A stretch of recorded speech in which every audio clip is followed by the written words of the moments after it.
All right, everybody. I don't know. Is it echoey on your guys' end over here? Oh boy, welcome to the Hat and Beard Show. We're off to a great start. Trying to do multiple things over here, and my microphone is echoing in my ears really, really badly. Is it echoing on your guys' end? Let me know. This is awesome. First day on Rumble. Yep, that's exactly what we need to be doing. Just starting things off with an absolute shit show.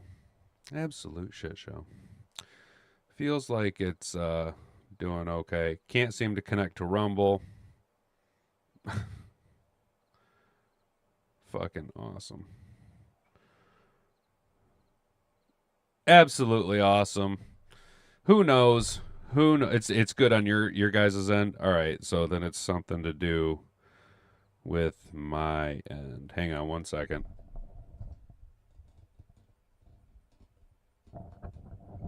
What about that? Is that better? Is that a little better for me? Is it a little better? I don't know. We'll see. We'll figure it out. I have no idea. It's super. It sounds like on my end, it sounds like I'm talking into a tin can. It sounds like I'm talking into a tin can on my side. So as long as it sounds good on your end, we will deal with the robot voice going over here. Do you like the new setup? We can't seem to get Rumble working. So awesome possum. Let's get into the stuff here, guys. Boy, Saturday really sucked to be a Lions fan, didn't it? That was just terrible. We're gonna go ahead and I can't stand listening to my microphone in my own ears. That is something fucking awful. All right, well, I'm glad it sounds good on your end. Appreciate it, Broski, Brent, Sam. Thanks, guys. I don't know. We're not feeling too great, too confident right now out of the rip, but before we talk about Lions, we do got to tickle the old footballs of the NFL national media algorithm gods, and that is Shilo Sanders. We're going to deviate from Shador, the hot topic talking point for us here at the channel. Gets us tons of views whenever we mention Shador Sanders, Shador Sanders, Shador Sanders. Go ahead, algorithm, take that, you clankers. But Shilo Sanders may end up with Bucs despite punchy preseason finale. Reportedly, he was waived on Sunday. What do you mean? What happened on Sunday? Well, Shilo Sanders was ejected after throwing a punch, a Falcon Shilo punch at Bills tight end Zach Davidson that ended up getting him kicked out of the game. We'll take a little poke around at that, as well as kind of talk about what the rumor mill is surrounding Shilo Sanders. Obviously, probably not going to be making the 53-man roster with hot takes like that and throwing hands, but could he be practice squad bound? And then I have to, of course, ask the question with the Detroit Lions. Once our cuts are made, do we need to make maybe a move for Shilo Sanders to the practice squad? All right, would that be a guy worth bringing in house? Maybe see what he's got. Kick the tires on a Shilo Sanders. Bring a Sanders circus into town. What up, Chase? Good morning, Mad Hatters. Good morning, brother. How you doing? And then we're gonna get into what we really want to talk about over here, and that is the Detroit Lions. You guys, we are going to be actively tracking Lions roster cuts tracker. Latest news moves to the 53-man roster so far.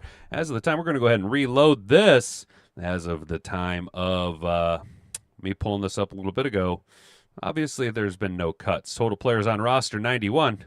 We're going to have to go ahead and whittle that bad boy down to 53 by tomorrow. So there's some moves. We're going to just briefly skim over the roster. There is some there's some position rooms that can have some for lack of a better term, some meat cut, some fat trimmed off the edges, and get a little bit leaner, as well as we'll then take it over to A to Z Sports final Detroit Lions 53-man roster projection. Don't be surprised if the Lions go shopping at two positions after final cuts. What could that be now? What could that be now? We're going to go ahead and see what they got here at A to Z Sports. Kind of ties in with what we were talking about. We're going to kind of tie this into the other article as well. Now, real quick, I do want to pop off real quick and notice that there is going to be some roster moves. Some people, not necessarily cut, but there could be some trades, some wheeling, and some dealing. And the rumor mill around our guy, Fireball Tim Patrick. Looks like the Jets expected to pursue 31-year-old Lions amid rumors. Who could that be? Who could this wide receiver be? Well, that would, of course, be Tim Patrick. Now, Tim Patrick, solid, steady, solid. Not necessarily the best thing since sliced bread, but he's a producing person, and Aaron Glenn has familiarity with him after spending time in the Motor City. But why? Why would the Lions? Why would the Lions look to be moving Fireball Tim Patrick? He's done, pretty well for us. We just signed him to a contract extension. Well, that's because the Lions have a couple of really good rookies on hand. One of them being our poll question. In case you guys didn't notice, up in the chat, we do have a poll posted. Did Meeks do enough to make the 53-man roster? He is our thumbnail boy today. So far, 83% of you say yes, he has of the 6 votes. 17% of you said no. 0% of you said, I'd rather someone else, and you can go ahead and comment with whoever that is. But on top of Jackson Meeks just balling out of control, and not for nothing, Dominic Lovett has flashed a couple of little here and there's, but he's also only available, here and there. But our guy, though, our third round, who could it be now? Well, it's Isaac Tesla, looking like maybe the steal of the draft early on. Lions rookie wide receiver among highest PFF graded players.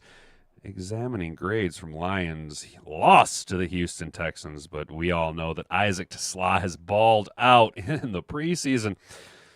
Now, what's going to happen with him come the regular season? I don't know. We'll probably later on this week watch a video by Football Analysis that talks about one of the issues with being in the Detroit Lions position. It's something that I've been saying for a while now. There's a lot of mouths that are going to need to be fed. And how many times are you going to be drawing up plays for your third-round rookie wide receiver when you have all of these other weapons to play with? John Morton, Johnny Moe, you know what I'm saying? When there's all of those wide receivers, the two big dogs at the top, plus a Sam Laporta, and then those two dynamic running backs out of the backfield. There's a lot of mouths to feed. And, not for nothing, Isaac Tesla, but you're going to be kind of playing Oliver Twist for a little bit here. You know what I'm saying? You're going to be standing there going, "Excuse me, sir, but I want some more," when you have your 2 catches for 24 yards a couple of times a year. We need to temper our expectations. But, boy, Tesla's look good, and Meeks has looked good, which could, if there's some draft capital to be acquired from the New York Jets. I wouldn't be surprised if Brad Holmes, wheels and deals, Fireball Tim Patrick on over to, let's go ahead and pause this. I don't know why Urban Meyer's even allowed to talk. Brad Holmes, wheels and deals, Fireball Tim Patrick over to his buddy, Aaron Glenn. He tries to help out maybe a little bit, kind of help out Aaron Glenn and kind of, fuck Ben Johnson. But let's go Aaron Glenn. So, guys, if you haven't already, we are off to just an epic, absolutely great start.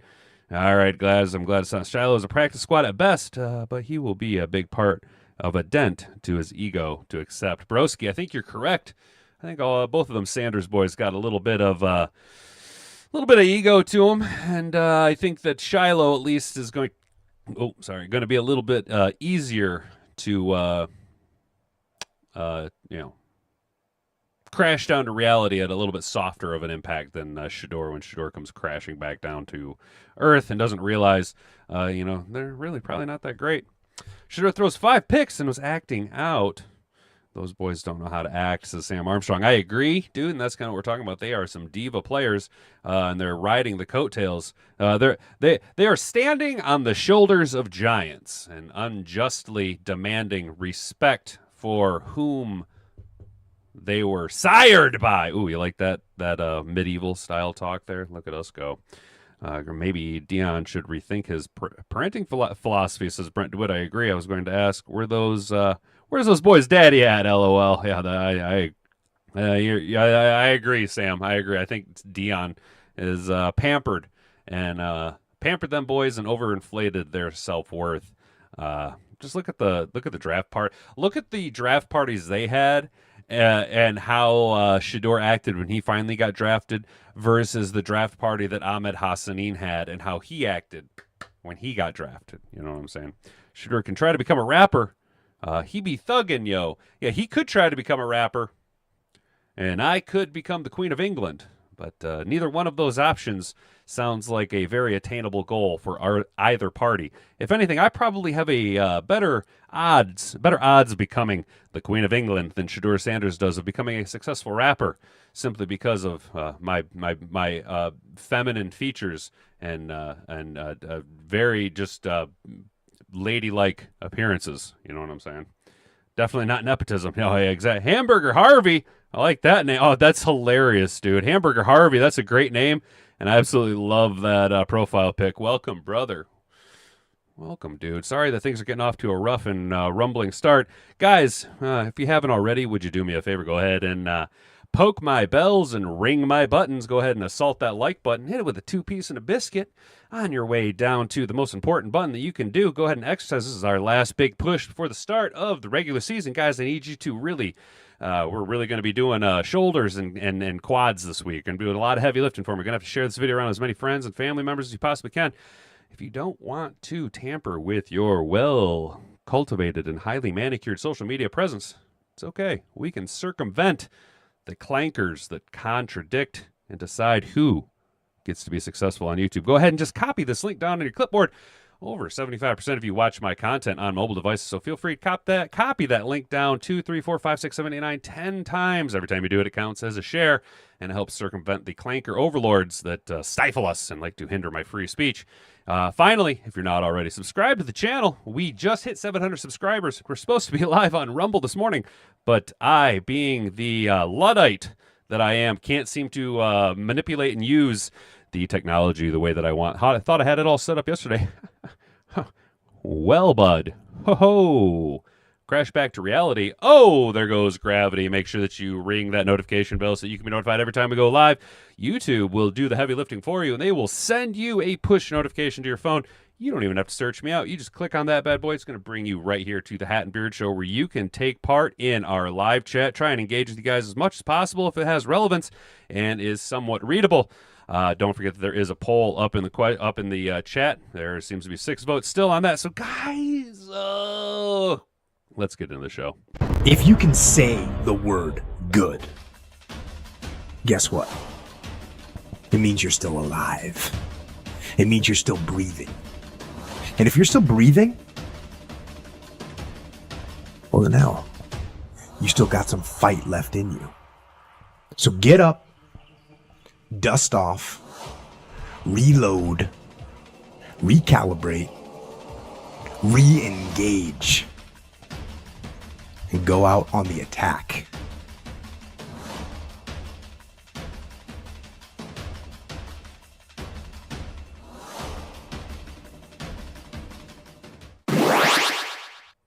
All right, guys. Hopefully the oh, there's that echo again.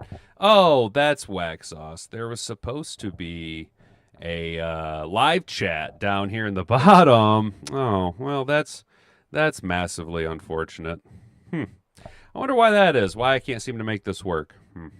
Well, we'll tinker and toy with that. But underneath me here in this giant blank spot, there's supposed to be a live chat so you guys can actually see what's going on. As you can see, I've tinkered and toyed with things and ultimately screwed myself on a Monday. But hey, don't worry. It's the week before the start of the regular season. It's just like everybody else. We're going to be cutting our roster down, trimming the fat, and polishing the edges. But guys, first and foremost, NFL news-wise, Shilo Sanders might end up with Bucs. Despite punchy preseason finale, Shilo Sanders could end up on the Tampa Bay roster for the 2025 season, despite reportedly being waived following an ejection in the final preseason game of the year.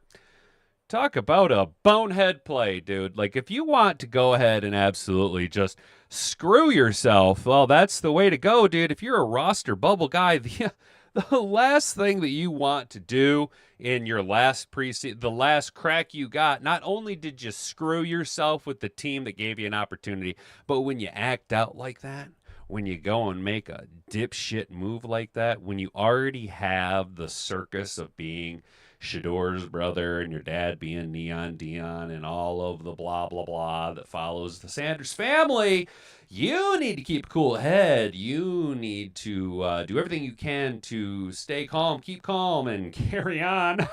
Live, laugh, love. Isn't that just so very clever of me? But doing this was the worst possible decision because you shit all over yourself, the team that drafted you, and you made yourself look terrible in front of 31 other franchises, right? The Buccaneers waived the defensive back less than 24 hours after he was ejected from the team's game against the Buffalo Bills. According to multiple sources, he threw a punch at the Bills' tight end, Zach Davidson, right? Pro Football Talk reported Sunday that Tampa has yet to fully shut the door on Sanders joining the organization as a member of the practice squad. Not the worst outcome, but probably the most likely outcome for any team with you at this point. If you're going to make it, you're going to have to make it through the practice squad. And like we said in the chat earlier, he's going to have to go ahead and swallow that ego. Hey, speaking of the chat, Sam Armstrong, real quick, this is something that I did see pop off. I felt like the Brown Eyes got a call from the NFL to draft him. I agree with you, but in a different way. Maybe not to draft him, but to shut him down. There is an article going around right now. Eric Dickerson is kind of blowing the whistle, saying that teams were told by the NFL to not draft Shador Sanders because they needed to teach him a lesson. And it's more or less, we have seen a couple stories pop off about this. Some sort of a punishment to Dion and some of the ways that he conducted himself. It's the league kind of punching back. Ha! No pun intended, if you will. Sanders could sign on the team's practice squad if he clears waivers, if they want him back. Sanders and the brother of Shador joined the Bucs as an undrafted free agent. He had a good shot at making the roster before the incident. Sanders transferred to Colorado right after his dad became the head coach of the Buffaloes, but he initially went to South Carolina, so he's maybe a little bit better of a player than Shador, maybe going a little bit bigger program. He played in 21 games for Colorado between 23 and 24. He had 137 tackles and 1 interception and 1 sack during his collegiate career. The lone interception was returned for a touchdown, though. So there is a little bit of that there. So you guys are like, oy vey. Look at dummy, dumb, Shilo Sanders. I mean, the absolute worst possible thing he could do. Let's see. Let's go ahead and take a look. See, what did he do over here? Let's see if we can pull this up. All right, here you go. This is coming to us from Adam Schefter over on X. Here you go. He's going to get blocked, and then he's going to get... Oh, yep. That's going to do it every time. Boy, that was stupid. Let's watch it again. Now, okay, the play is clearly over, right? But, a week of joint practices has probably meant a little bit of chippiness here or there throughout the week, maybe a little bit of frustration. See, look at the body language of everyone else. Even Shilo has given up on the... Okay, so play's still kind of going on. Justifiable... To about here, it's still justifiable. The play is still kind of going on, but you can see Shilo's body language. He's clearly giving up, not aggressive. He's actually backpedaling. He already made that arm swipe. I'm not trying to defend the guy. We're just calling it like we see it here, though. You see he kind of brings his arm, the arm swipe takes it, and he's backpedaling. Now, is there some type of a face mask grab right here? Because... Davidson's head is kind of being at a slightly aggressive angle, not something that, see, look at his natural head motion, look how high his head is, and then you see a pull. Now, is there another angle that you can see his head coming down, and the angle of Shilo Sanders as well as the head placement, look, he's looking directly at what he's doing. The body language should suggest that his left arm and shoulders are twisted forward in an action of grabbing hold. And then let's see if we can watch any type of posterior chain or lower torque movement on his body to suggest any type of a torque down. Here we go. Slowly. And there you go. All right, check it out. So watch Shilo Sanders' right leg. Okay, so we've already connected that the head is being already at an unnatural angle from the positioning of his spine and posterior chain. Shilo Sanders is clearly looking directly at Zach Davidson. His arm and shoulder placement is in that would suggest a turned grab position onto the face mask. Watch his right leg as he plants. There you go. Okay, so the head is still directed towards the player. I can't see a hand. That looks to be a towel of some sort, or is that Shiloh's arm? That is a towel. That is a towel. That's a towel right there.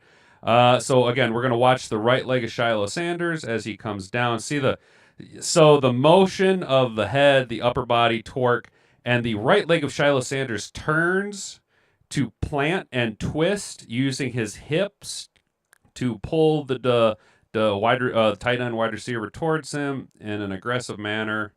Yeah, there's definitely a pull there. And there you see some type of a redirect, changing the head position of Davidson as well as the shoulder. His ass is following. Your ass goes where your nose goes. And he's clearly following the direction of his head being pulled in a non-natural function, not where he's intending to go, but where Shilo Sanders is directing him, be it by the head or helmet, shoulder pad type play. There you can see his hands come down.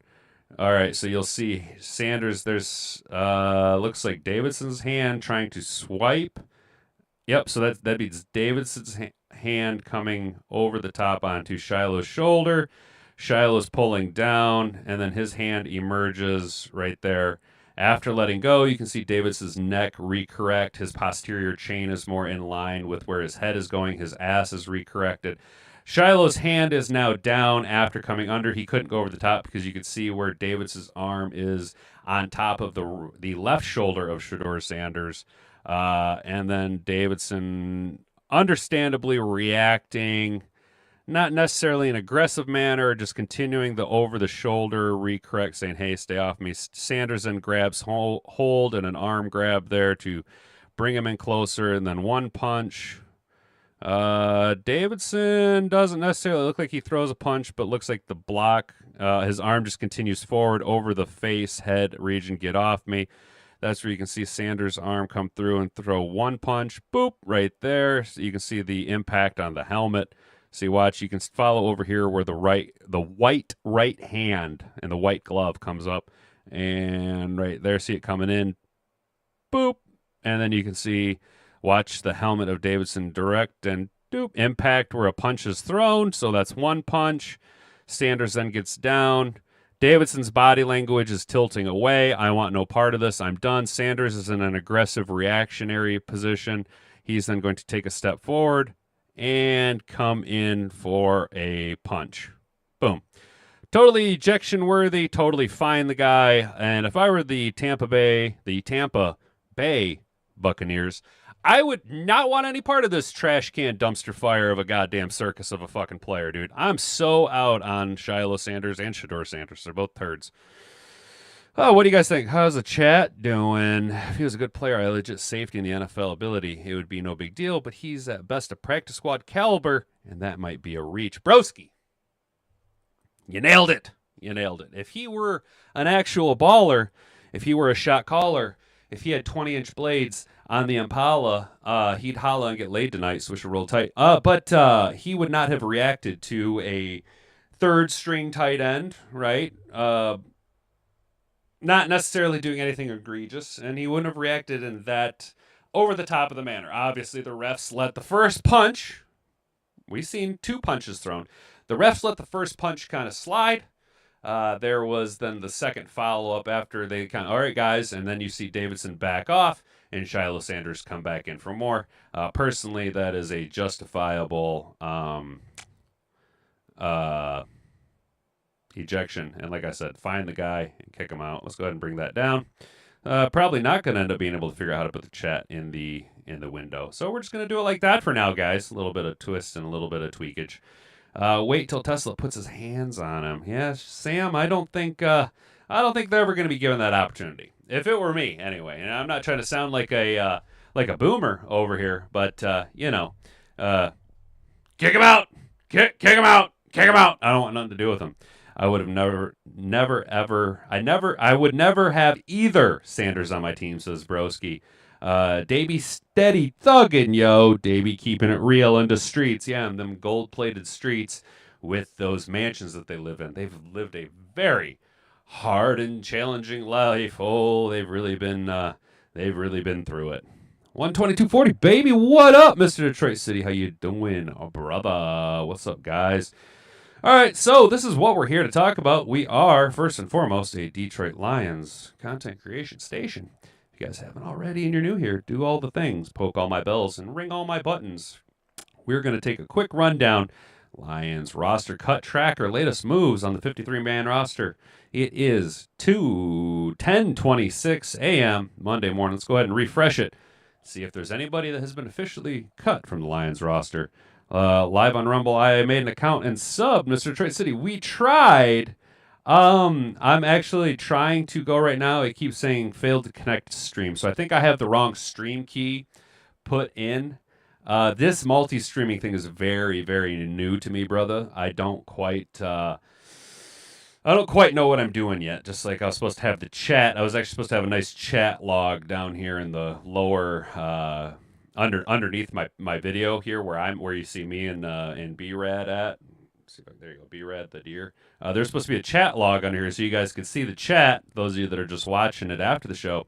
But I apparently don't know how to do that either. So, it is what it is. Let's take a little look here, dude. We got 91 players and no cuts to be made. Now, we know that there are some guys that are going to be just snipped, right? There are guys who aren't going to make the practice squad, right? There are guys who are not going to make this active roster that could make the practice squad. Probably should make the practice squad simply because of their familiarity with the system. And depending on who's available, you might be the best option. That being guys like Hendon Hooker.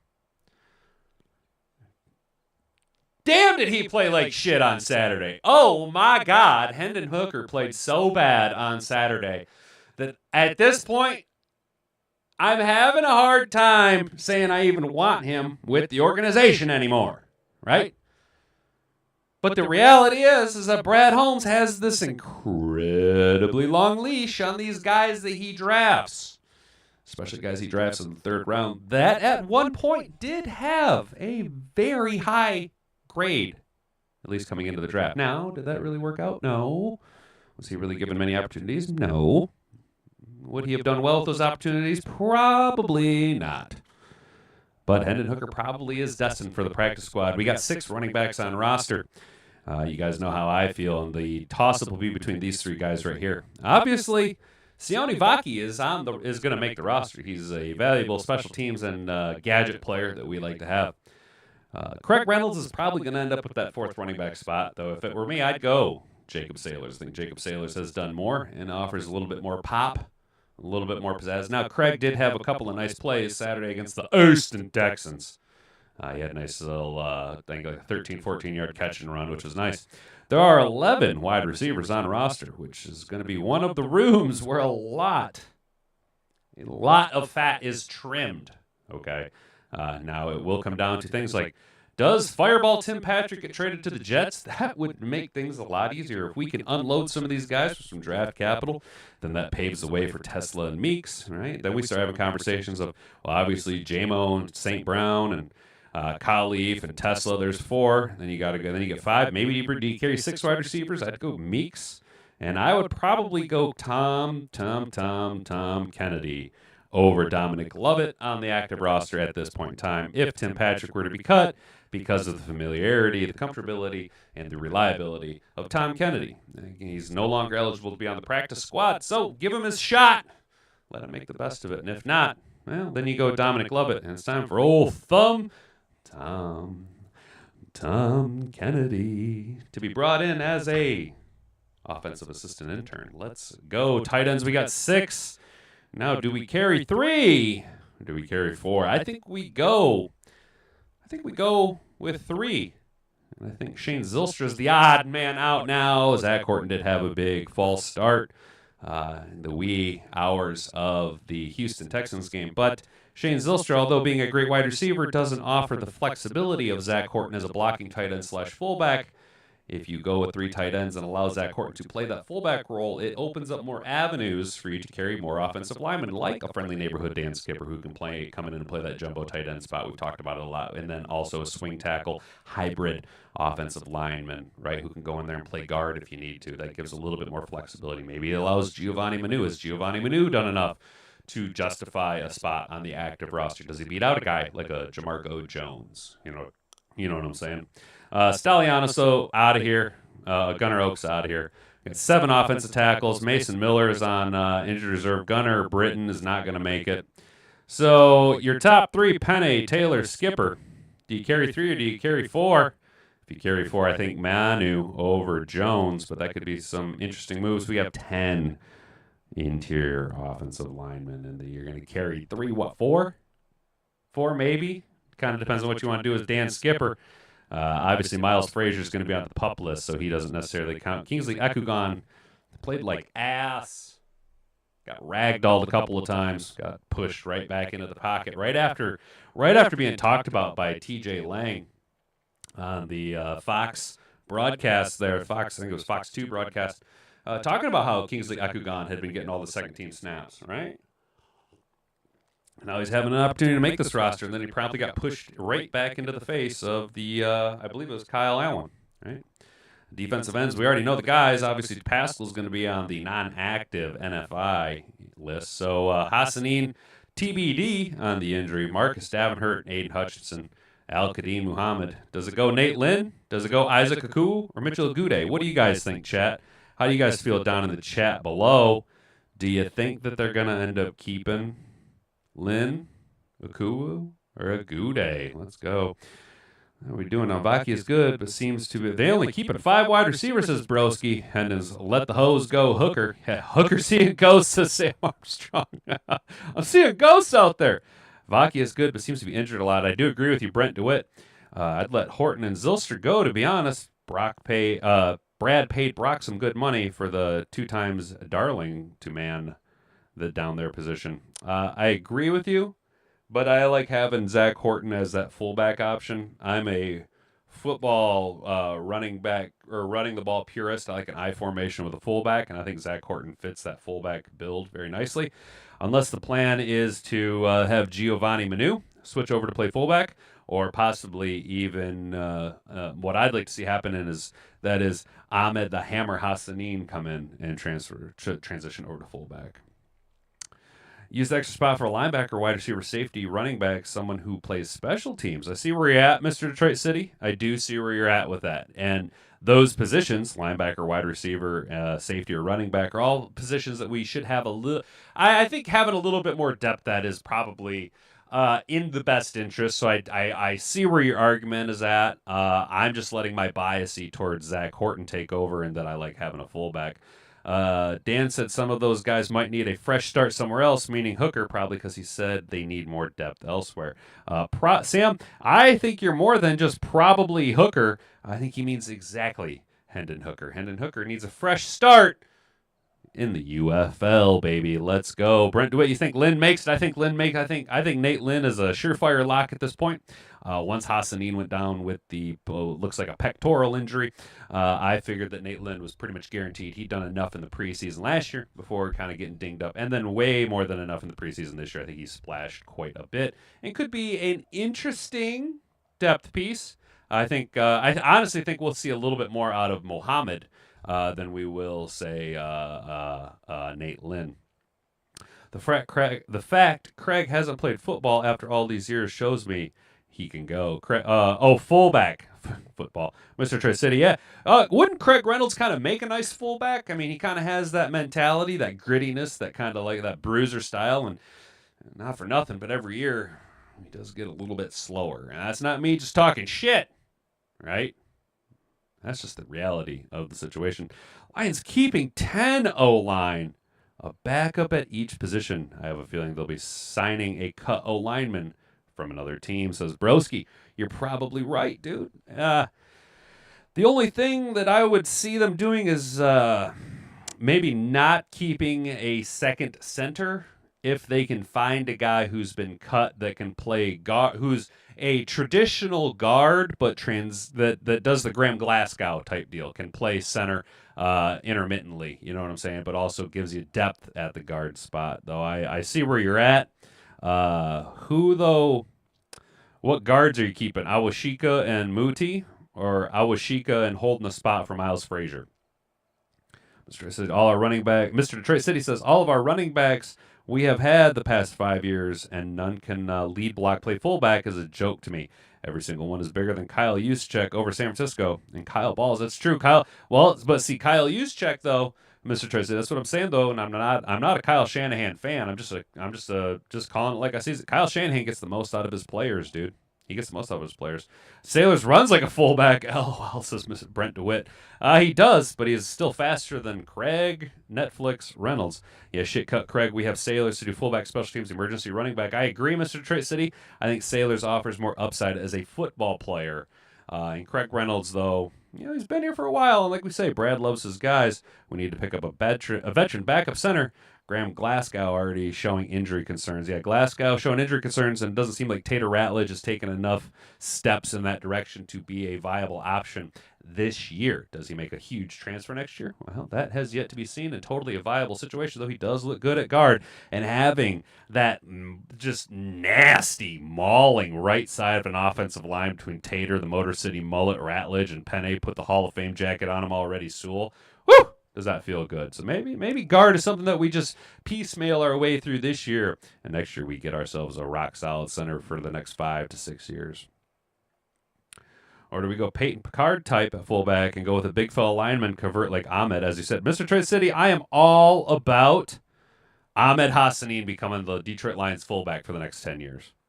Do we need a fullback? The Lions should play the run and shoot old school offense with Gibbs instead of Barry. Sam, I do think we need a fullback. Personally, I like our offensive scheme is to be that of get up on a team really fast, let your defense just go out there and pin their ears back and play really aggressive style ball. So to complement that, then you need to play what's called complementary football. You need to be able to let your defense get a couple of blows, and to do so, it's nice to have a road grading offensive line with a power backfield that can just really grind the clock down, not necessarily put the ball in Jared Goff's hands all the time, allow him to kind of for lack of a better term, kind of go on autopilot for a quarter or two at the back end of the game. You know what I'm saying? Bro, Brent, dude, that's what I'm saying. Heard Grant Stewart can also play fullback. I'm all about that, dude. I'm low-key a huge Grant Stewart fan right now. Lions depth at the defensive line is seriously lacking. Lions fans have been hoping to sign Zadarius Smith for months, but he really fixes anything, or is he just a Band-Aid waiting to be changed? Broski, he's worse than a Band-Aid. He's an old diaper that needs to be changed.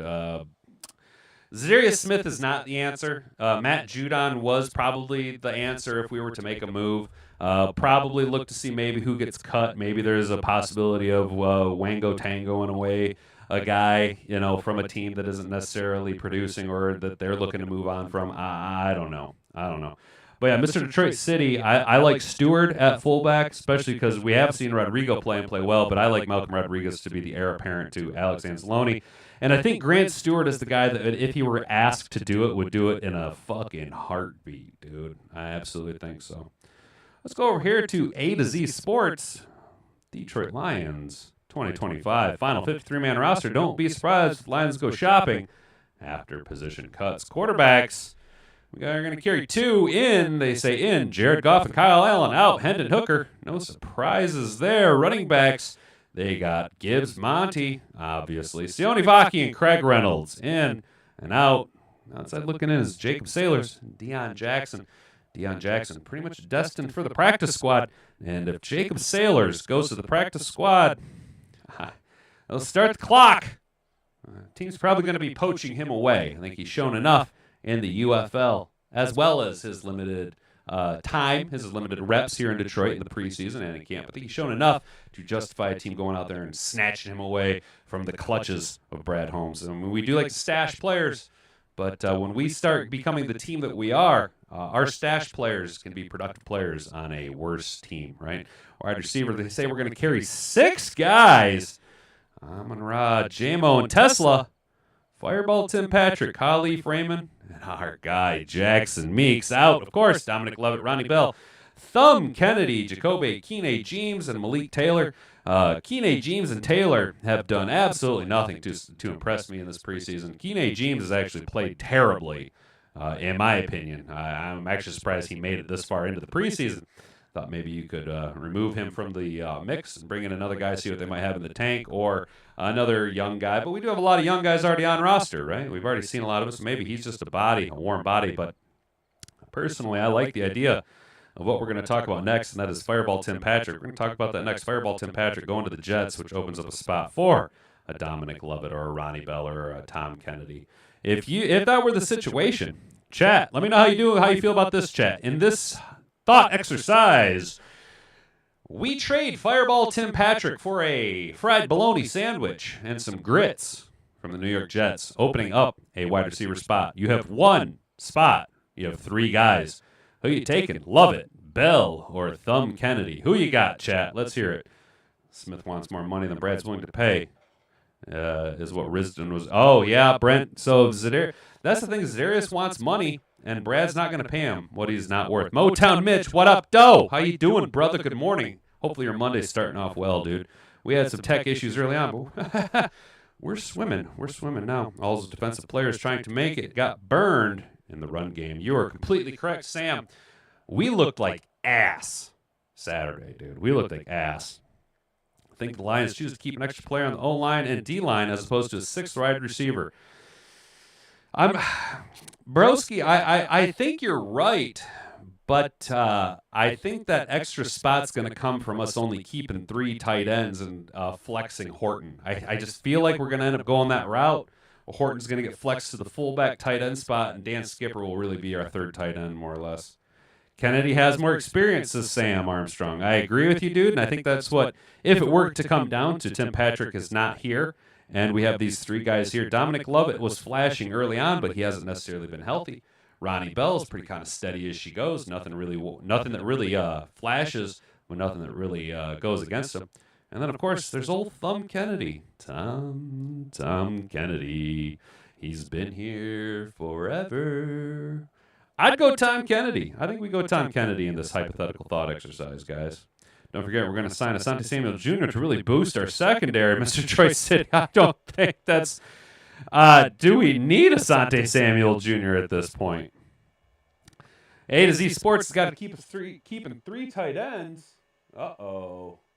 Neighbor's car's getting towed. That sucks. They got a flatbed over there. That sucks. Poor Pookie. They got us keeping Shane Zylstra. I know people like Shane Zylstra. He is a great wide receiving option as far as tight ends are concerned, but he can't block to save his ass. Try to go with Zach Horton, Steve Stylianos, the old Italian stallions destined for the practice squad, and Gunnar Oaks.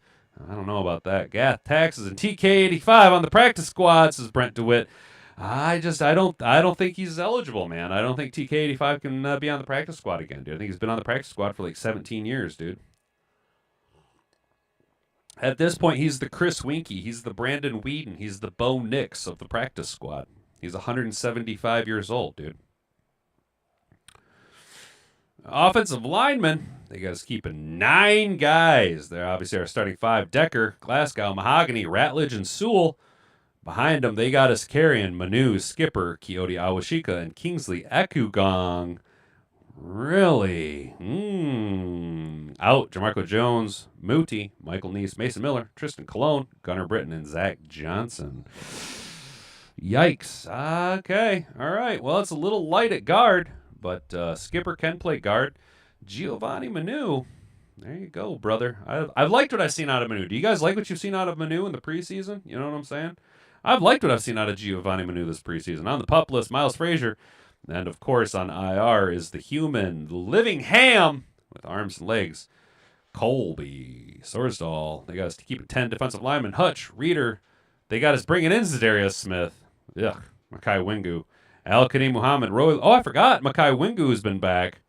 Tyleek. Miles Adams. I don't like what I've seen out of Miles Adams. Mark Davenport, Nate Lynn, and Pat O'Connor. I would swap out Miles Adams for our boy, Keith Cooper Jr. Let's go, Keith Cooper Jr. Let's go. We were rooting for Keith Cooper Jr. to make the roster. Let's go, guys. obviously our inactives. Aleem, Levi's on the on IR. Ahmed has yet to be determined, and Josh Pascal is on the I have sand in my vagina list. Linebackers, Anzalone, Barnes, Campbell, Grant Stewart, Whiskey, and Zach Cunningham. Out is Anthony Pittman, and Ron Gilbert, and Ezekiel Turner. I think that is accurate. Those are the guys that I would carry.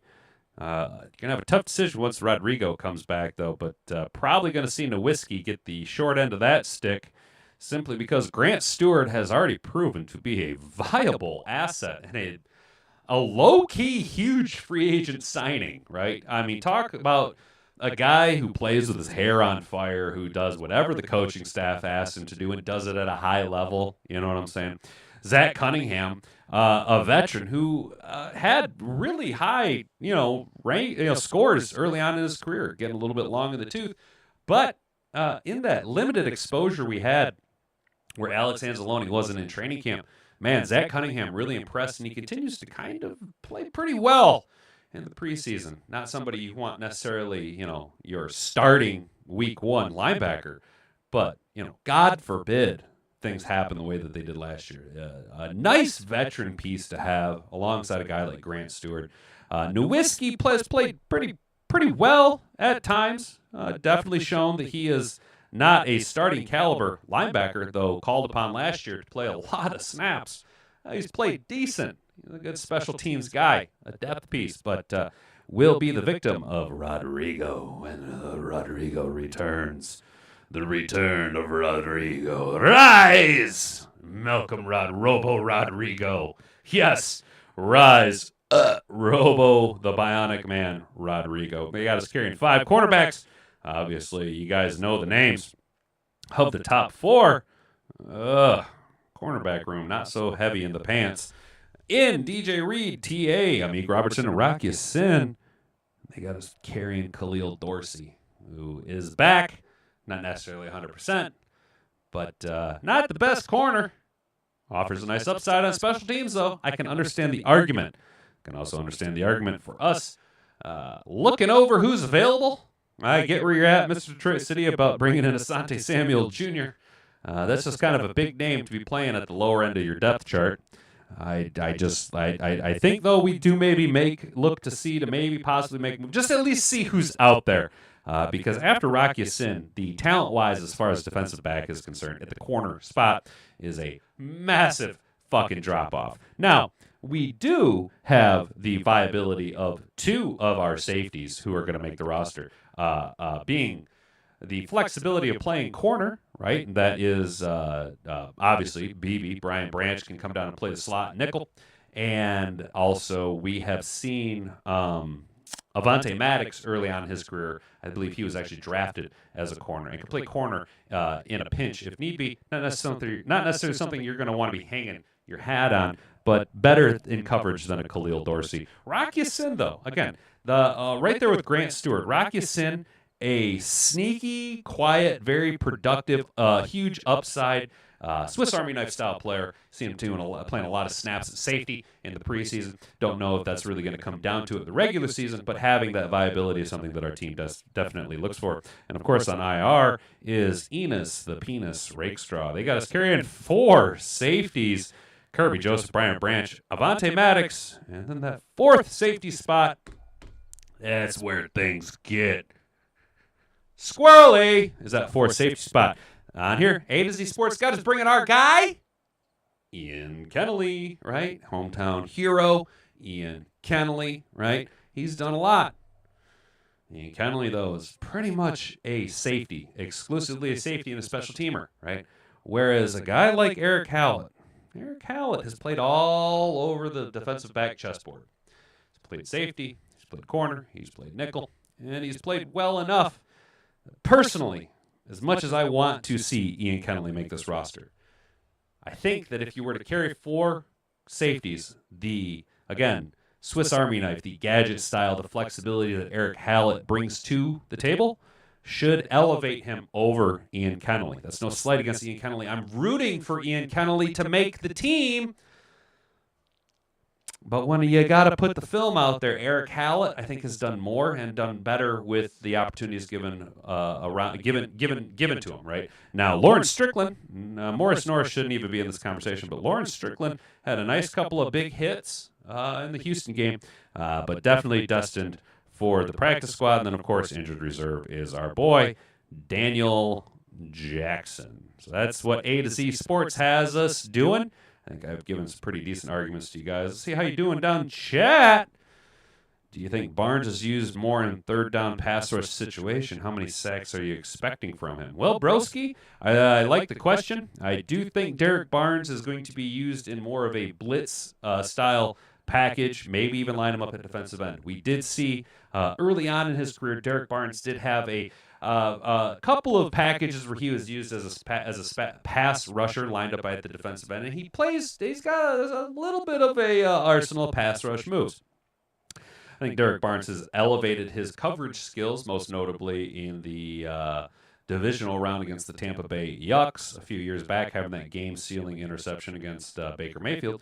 But Derek Barnes, I think, is better utilized as a run defender and blitzing linebacker. If that is the case, and then if we do utilize Derek Barnes as a pass rushing, I don't want to say specialist, but send him on more blitzes, Derek Barnes could have anywhere in the realm of 3 to 6 sacks. I think that is a pretty attainable floor and ceiling for him.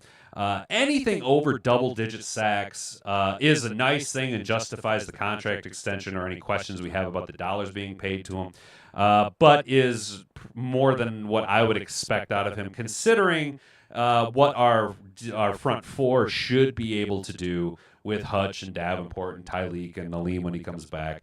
We should be able to be wrapping up the quarterback and getting enough pressure with our front four.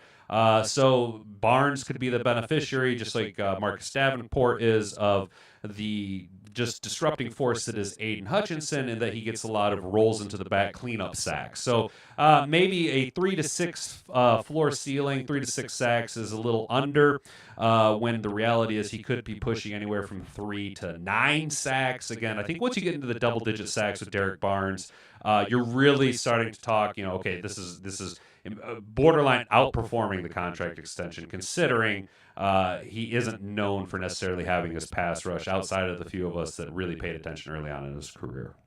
Does that make sense? He'll be run up, but his pure pass rush will come up very short. I agree with you. Pure pass rush, yeah, but he does kind of hit that edge well. I think Derek Barnes, again, though, can benefit from Aiden Hutchinson being a disruptive force and collapsing the pocket.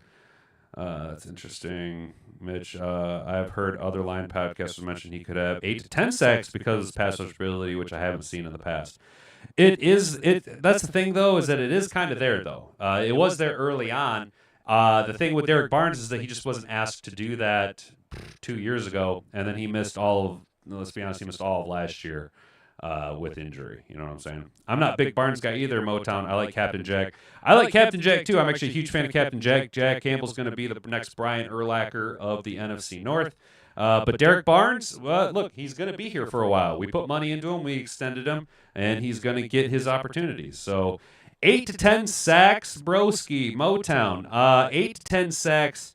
I think 10 is a little high. I mean, I realize that I'm splitting hairs here, saying 3 on the low end, 9 on the high end. But anything into the double-digit range, I mean, if Derek Barnes is getting double-digit sacks, okay, we have a top 3 defense.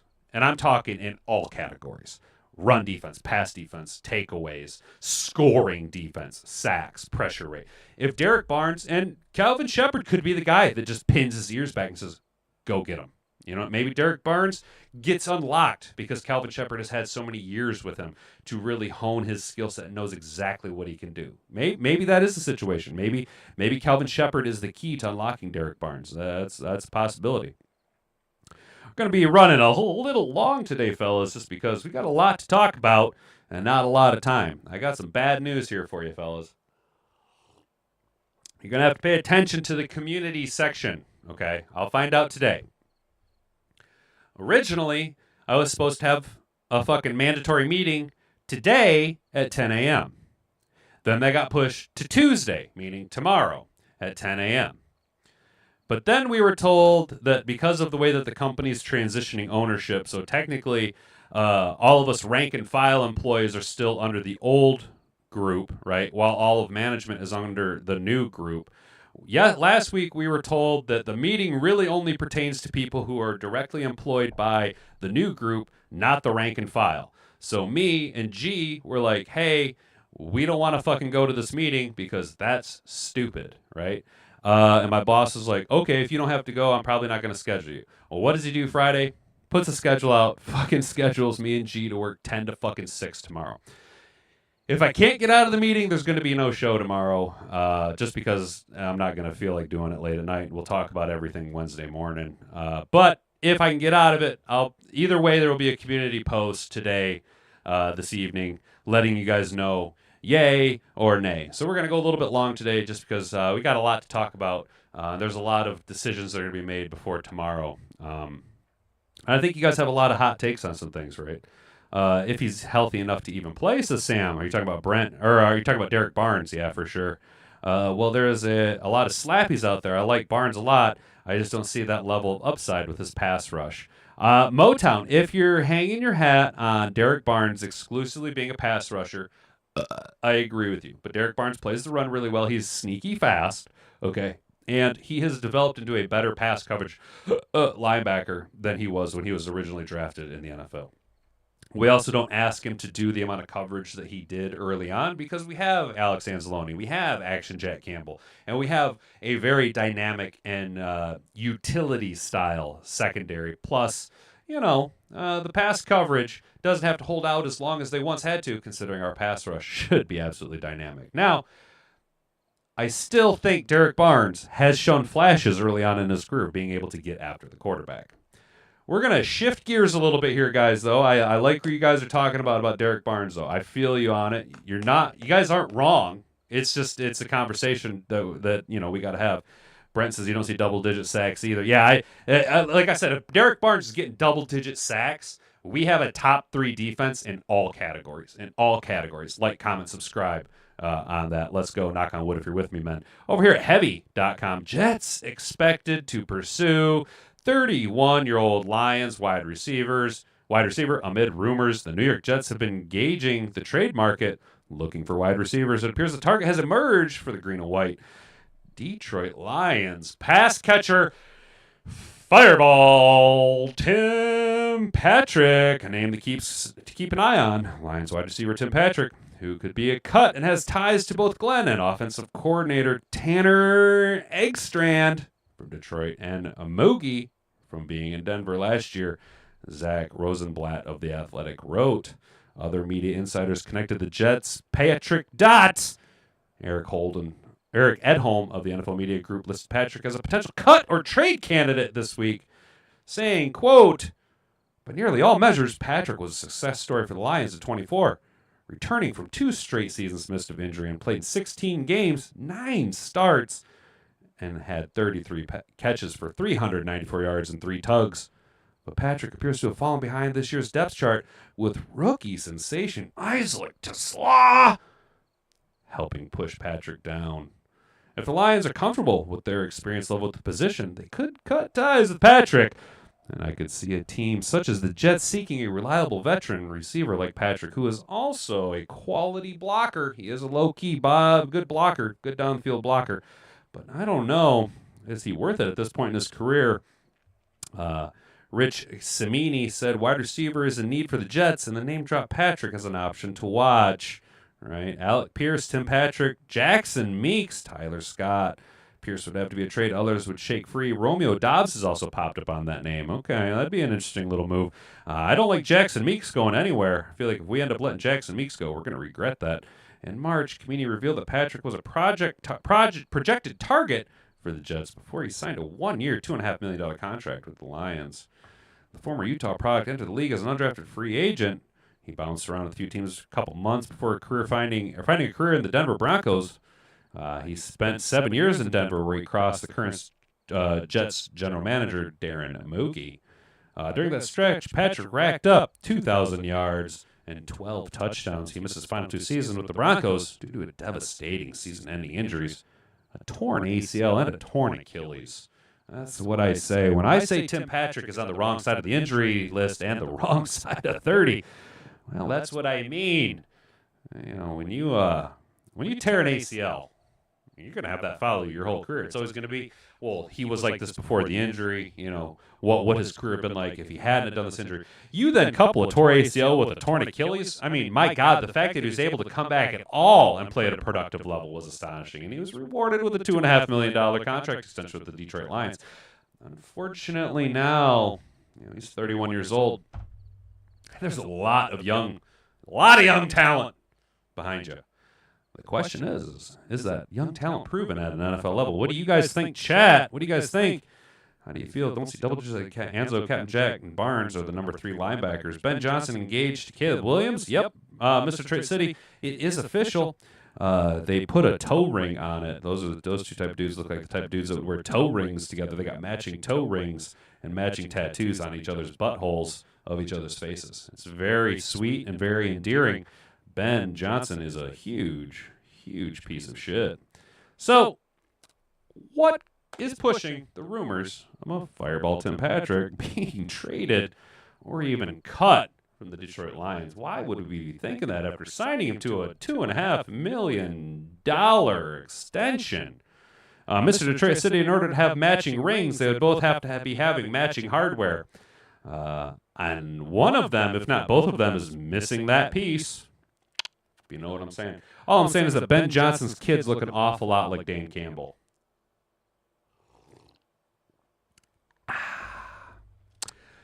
Well, the big push behind Tim Patrick, and unfortunately his shortened timeline here in Detroit, is rookie sensation, 3rd-round pick.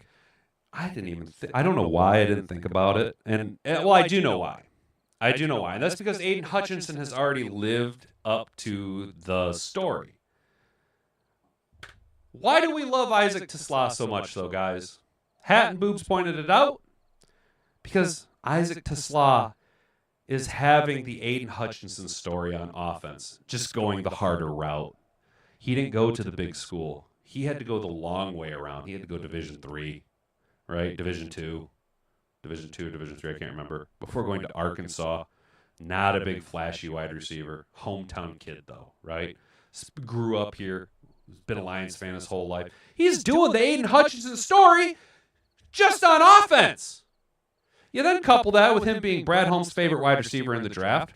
Brad Holmes has a really good track record of knocking it out of the park with mid-round draft pick wide receivers, i.e. Cooper Kupp, i.e. Amon-Ra St. Brown. Isaac Tesla seems to be the next name in that lineage of all-star wide receivers found by Brad Holmes in his, he puts his mining hat on, gets his pickaxe up. He goes, he finds these guys, right? Lions rookie wide receiver among highest PFF graded players, right? Sorry, John, gonna have to pause you there, buddy. You're lagging me down. The Detroit Lions may have found a gem. And 3rd-round rookie wide receiver Isaac Tesla. Throughout the preseason, Tesla has come up big in several moments, though he played just 2 series in Saturday's game. The young wide receiver hauled in 2 passes for 41 yards, including a 33-yard touchdown grab in Detroit's 26-7 loss to the Houston Texans. A Michigan native and the team's 70th overall pick in this year's draft, Tesla concluded the preseason with 10 catches for 146 yards and 3 tuggers. He reached the end zone in each of the team's last 3 preseason outings. Because of a strong showing and limited opportunities on Saturday, he was the team's highest PFF-graded offensive player with 90.4 overall offensive grade. Only defensive end Nate Lynn with a 90.5 was ranked higher. So I'm talking about Nate Lynn. Because of his performance, he continues to gain the trust of the Lions coaching staff and is putting himself in contention for a significant role when the regular season begins. Tim Patrick's on this team. Weeks 1 and 2, Tesla will not be utilized as much as we want him to. We got divisional opponents right out of the rip. Week 1, heavyweight bout. Aiden Hutchinson's going to fucking kill Jordan Love. But I don't expect too much out of Tesla weeks 1 and 2, especially if Tim Patrick's there. Familiarity, big games, divisional opponents. Big game today, gentlemen. You don't want to be putting that pressure on Tesla. Even though I do think Tesla can ascend to the level that he's playing, needs to step up to. I think he can be that guy, but I don't want to put the pressure on him too early, right? Tesla looks the part of a player who will fit nicely in Detroit's offense.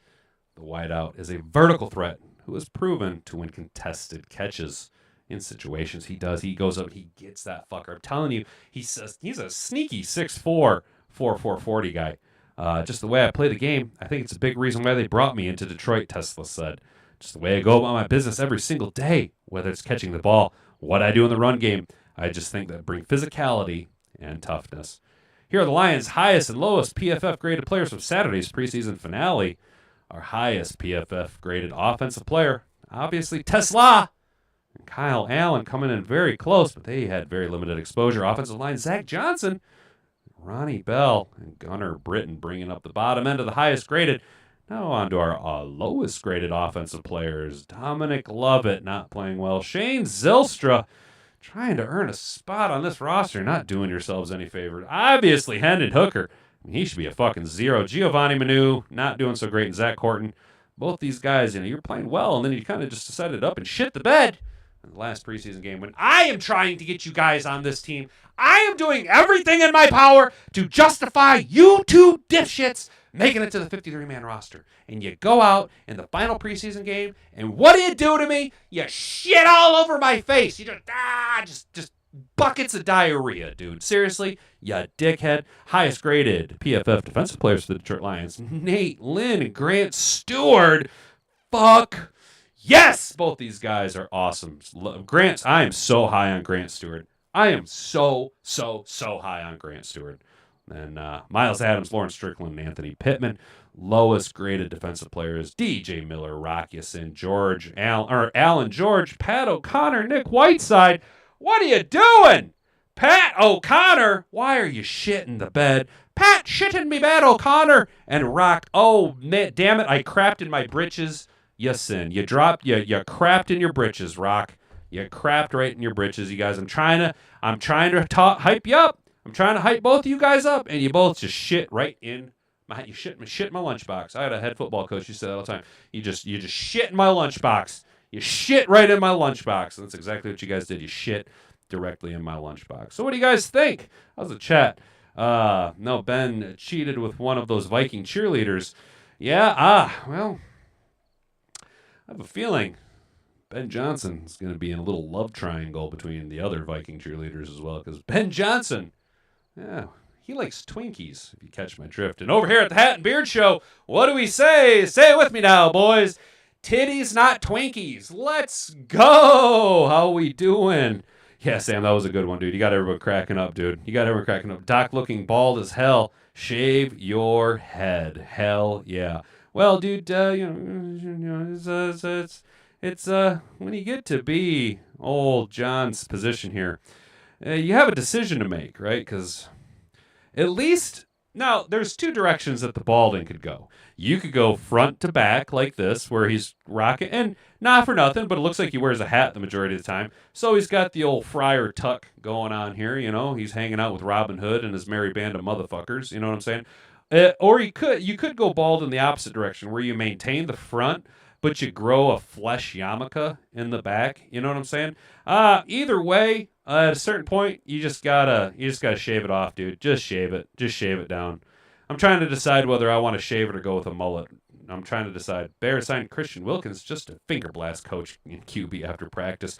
Yeah, dude, Christian Wilkins is a big lad.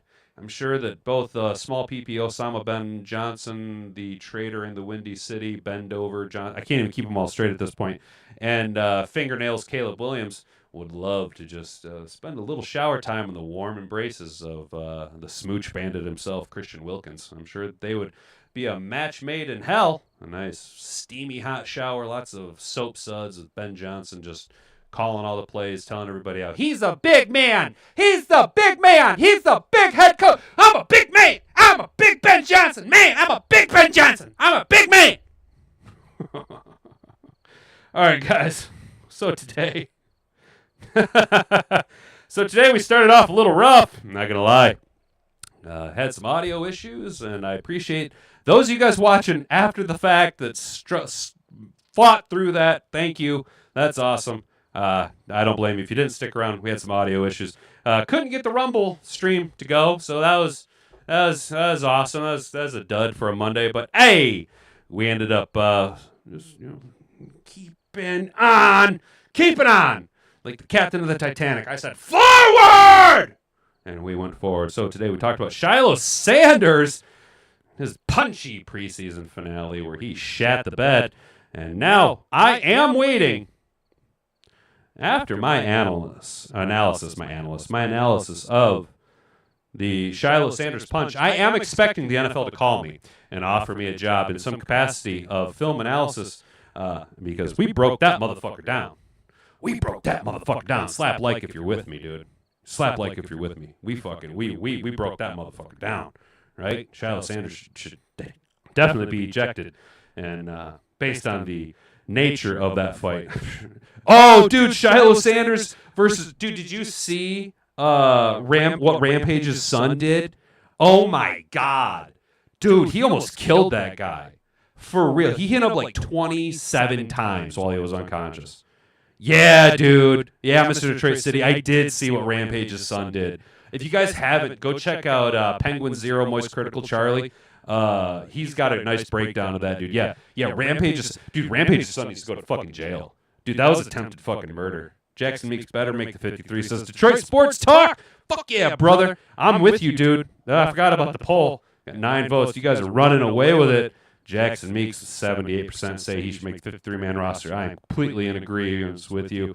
Detroit Sports Talk. Jackson Meeks has done more than enough to justify making the 53-man roster. We poked around and seen. Let's go ahead and refresh this now that it's 11 a.m. Let's see if anything's changed. Also check out Tom Kennedy's Stolen Valor on Sean Ryan. Or Tim Kennedy. Yeah, dude. I've seen Mr. Detroit City. Bro, I've seen Tim Kennedy getting fucking... Oof. He got proven to be a fraud, huh? He got proven to be a fraud. That was... Like, bro, you're a literal badass. Why lie about some trophies, man? Exactly, dude. Exactly, bro. Ruin your career. And that's just it, dude. In today's day and age, like, bro, like, all right. So, let's be honest. 99% of being successful, in my opinion, or at least what I try and do on YouTube, is authenticity. How authentic can you be? This is pretty much me, guys. This is pretty much what you get. Yeah, obviously my mom didn't name me Hat and Beard. That'd be kind of fucking weird. But, if somebody wants to name their kid Hat and Beard, I guess we're at that point in culture. But, like, you gotta be genuine. You gotta be authentic. You know what I'm saying? And when Tim Kennedy, like, overinflates things like that, it completely, you're no longer authentic. You're a poser. You're fake. You're bullshit. And the internet, bro, the internet doesn't fucking like posers. Millennials are the major purchasing power behind the internet now. We do the majority of internet content creation and content absorption, right? And millennials fucking hate posers, dude. So you have to be fucking genuine. You know what I'm saying? You got to be authentic. You know what I'm saying? Still, Brad isn't here about Wyatt over some bling bling. Are you a rapper? Like, what the fuck? Yeah, dude, for real, Mr. Trey City. Did you see Brian Branch post on X being snubbed from being a top 100 player in the NFL? Damn, dude, Detroit Sports Talk. Really? Brian Branch is in a top 100? Wow, that's fucking insulting. Holy shit, that's criminal. Brian Branch is one of the top 3 safeties in the NFL. What the fuck? There are 32 teams. That means there's 64 starting safeties, right? And the Detroit Lions have 2 of the top 3. Fuck up out of here. It's rigged. It's rigged. This shit's rigged, dude. That shit's rigged. Brian Branch should be a top 100 player for sure. For sure. Talked about some surprise predictions that A to Z Sports, who we are low-key a pretty big fan of over here at the Hat and Beard Show. They made some predictions, some that I didn't necessarily agree with, some spots. Honestly, I'm either gonna be heartbroken or hurt right, when it comes to that fourth safety spot. I'm either going to be heartbroken that Ian Kennelly didn't get that spot, or I'm going to be hurt that Eric Hallett didn't get that spot. Because Kennelly has that emotion, that story. Hallett has that. I think he's better at this point and offers more valuable snaps to the Detroit Lions in terms of his versatility across the chessboard that is the defensive secondary. You know what I'm saying? So I'm either going to be heartbroken or hurt when it comes to that fourth safety spot. And then a few other moves. Namely, what did we talk about here? The big one was our guy here. Jets expect to trade for or pick up Fireball Tim Patrick. Yo, Beantown. What up, brother? How you doing, man? How's things? How's the rumor mill flying over there on the East Coast around Patriot land, dude? You guys gonna be ready to go? Is your defense gonna be rocking and rolling? You guys gonna be solid? You gonna be able to keep who's your quarterback? Not Bailey Zappi. Drake May. Gonna be able to keep Drake May up healthy and safe. Hell yeah. Escape. Brian Branch can go pull a Tim Kennedy and tell everyone he was listed number 1 on the list. Nicely done, Brian Branch. Or nicely done, Mr. Detroit City. Nicely done. Yeah, Brent, dude. Branch got snubbed out of the top 100. Hutch like 52. Gibbs is only 27. Dude, Gibbs is one of the 2 best running backs in the NFL. Jameer Gibbs, that's... Dude, they hate us because they ain't us. You know what they're saying? They hate us because they ain't us. Smash alike. We talked about the possibility of the Jets trading for Fireball Tim Patrick because, well, the emergence of these young rookies that we've had, 2 of them that were drafted, one of them was an undrafted free agent. The undrafted free agent is beating out our 6th-round pick. Let's be real, Jackson Meeks has done more than Dominic Lovett at this point. Tim Patrick could find himself on the wrong end of the rookie success. Do the Lions trade him? What do we get for him? If we get anything for him, are you happy? What do you guys think? Comment down below after the show if you guys are watching this afterwards. How do you feel? Should the Lions trade away Tim Patrick? And regardless of what we get for it, is it a successful trade, knowing that we have such just talented, youthful wide receivers behind him? Our O-line is doo-doo juice. Drake is going to get killed this year. You know what? I hope not, man. I was kind of hoping for the Patriots to be able to turn around. I like Mike Vrabel, but they're probably, 2 or 3 years away still yet? Jeff, I agree. That list is bullshit, dude. It does suck. It just sucks. Jake Royer, how you doing, Jake? Good morning, brother. Is Shilo good? No, he's not. He's no. He's a practice squad player at best. He's a UFL player. He'd be a really good UFL player, but no, bro. Shiloh's trash. We are going to get our 53-man list before the Epstein list comes out. You got that right, Mr. Detroit City.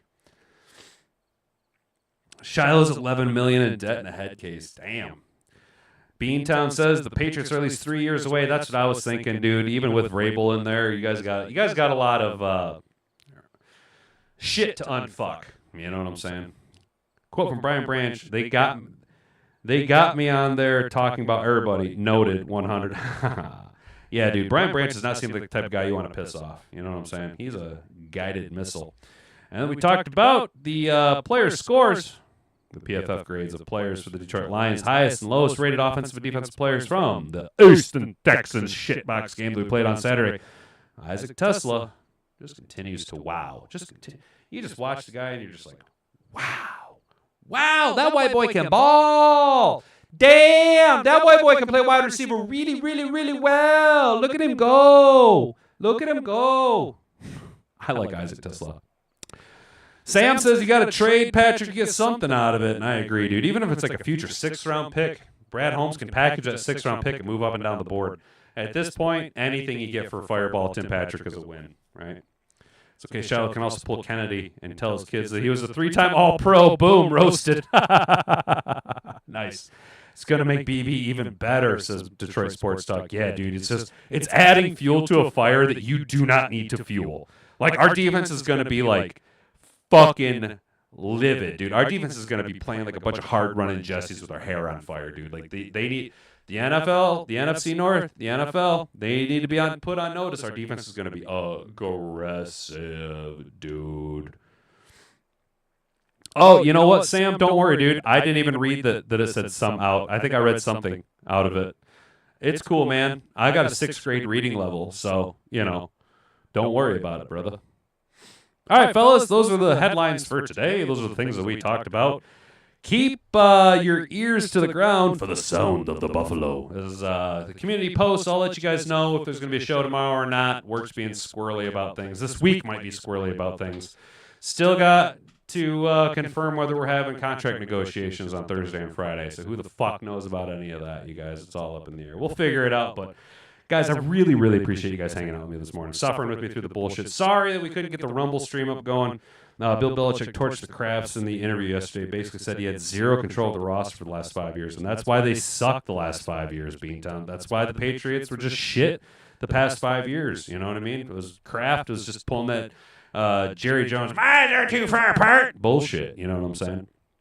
And the Patriots just fucked themselves. Hopefully Vrabel can right the ship, or he's just going to be a little fucking stooge for his daddy Bill Belichick, not Bill Belichick, Robert Kraft, handjob Robert Kraft, rub and tug Kraft. I have roster control every year on Madden. Hell yeah, Mr. Detroit City, total control. Fuck yeah, I can cut whoever I want. You cover our mistake, thank you. Oh, dude, no, you're good. You're good, Sam, dude. Yeah, I wouldn't call it a mistake. It's just like I read it. I assumed that's. Honestly, I didn't even notice. So technically, I read it wrong. Like, I didn't even notice. Technically, I read it wrong, bro. So you're good, man. You're good. Guys, thanks for hanging out with me today. Appreciate each and every one of you. Make sure to share this with all your friends. Like the video, share it around. Subscribe to the channel. Ring that notification bell. We will be back at some point this week. Hopefully tomorrow. Hopefully we can finagle our way out of having to work tomorrow. We don't want to go to that meeting. That meeting's bullshit. No meetings for Hat. No meetings for Hat. Let's go, you guys. Keep your eyes on the community tab. Also, keep an eye out for Lions roster changes that are going to be going. We might be getting some early cuts. You never know. We got a lot of moves that need to be made. We need to be uncomfortable, or we need to get comfortable with being uncomfortable as we start to trim some of the fat. And guys that we've been rooting for might not make it. It might not happen, but let's go Keith Cooper. Let's go Eric Hallett. Let's go Jackson Meeks. All right, guys. We'll see you sometime this week, hopefully tomorrow. If not, we'll see you on Wednesday at the absolute latest. I've been Hat and Beard. You've been an attentive audience. Thanks for tuning in. Thanks for telling a friend. That's what we love about you. Until next time, bunga bunga for Goff.